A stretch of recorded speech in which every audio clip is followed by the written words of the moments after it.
So out of nowhere, my Facebook account got flagged for being a fraud or scam. And I, of course, immediately appealed that decision. And they then came back and said they denied my appeal. I'm not a fraud or a scam. I'm an online educator. I'm a certified teacher. I actually teach people how to build businesses. It's what I did in a high school classroom for 15 years. So what happened when Facebook flagged my account was I am no longer allowed to monetize and my views tanked because they're no longer recommending my account. And what I really want to talk about is why that's actually a good thing for my business. It is absolutely shocking to have your largest traffic generator not generate traffic for you anymore, because that's what Facebook was for my business. That's where a majority of all of my clients came from. And it's just a big slap in the face when you realize you didn't do anything wrong, but you can't get a hold of anybody that's an actual person to be able to say, hey, this isn't right. But that's how it is because I don't own that platform. When you're building an online business and you're doing it entirely with standard social media, you really have no control because you are basically renting land from the social media, and that the social media company is your landlord and they can evict you at any time.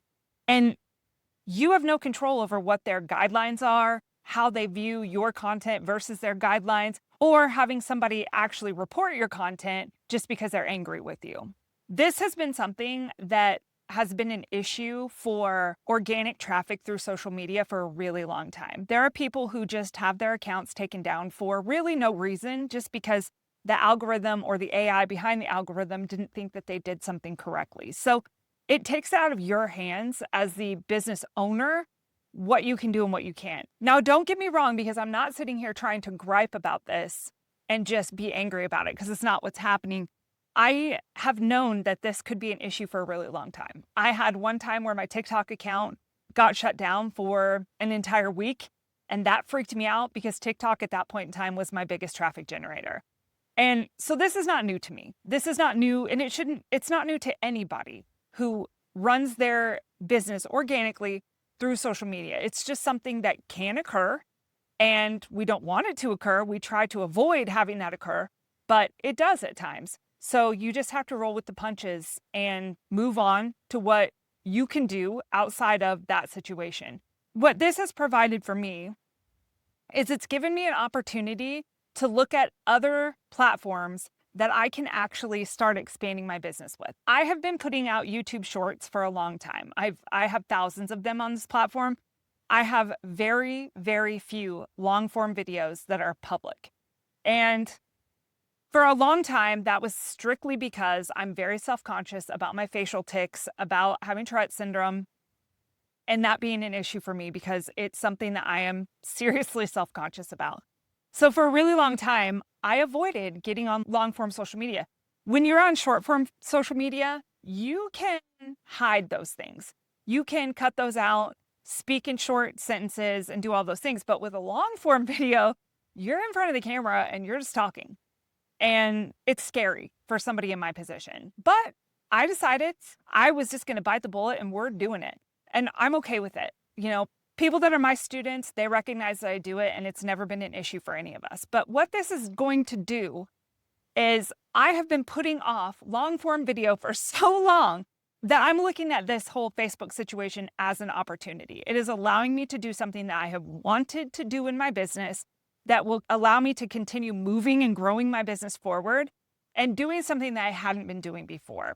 And while I'm seriously frustrated by that whole situation, and I will continue to post on Facebook and I will continue to do my thing on Facebook, but now it's giving me the opportunity to pivot and look at other things. Creating long form video on YouTube is allowing me to create another digital asset, something that I own that can generate income for myself and my family and allow us to continue living the life that we want to live.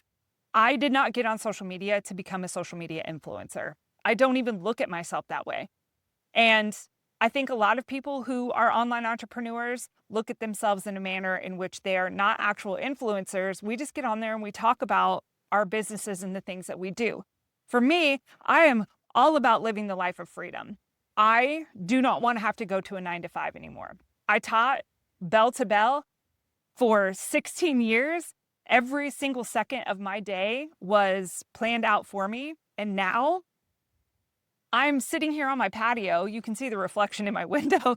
I'm sitting here on my patio, just hanging out, making a YouTube video and talking with you guys about life. This is freedom.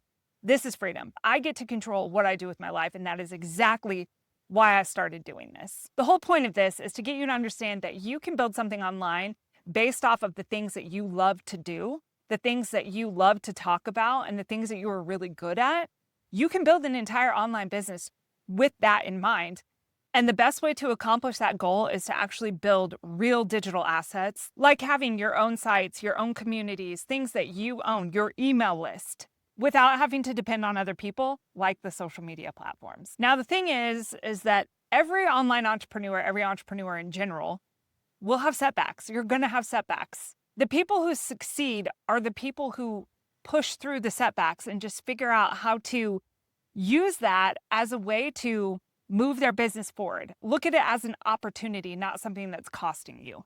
I would much rather look at this as an opportunity and see it as something that can help me grow my business and continue to move my business forward and allow me to educate more people by getting on here and doing long form video. So that's the vibe I'm keeping. So if you're interested to learn what the best fit for you online is, where you can start building digital assets without having to rent the land, I built a very quick 2-minute quiz that's completely free that will help you determine whether affiliate marketing, digital products, or a combination of both are the best fit for you. The link is below the video. I'd love it if you'd subscribe, and we'll see you in the classroom next week.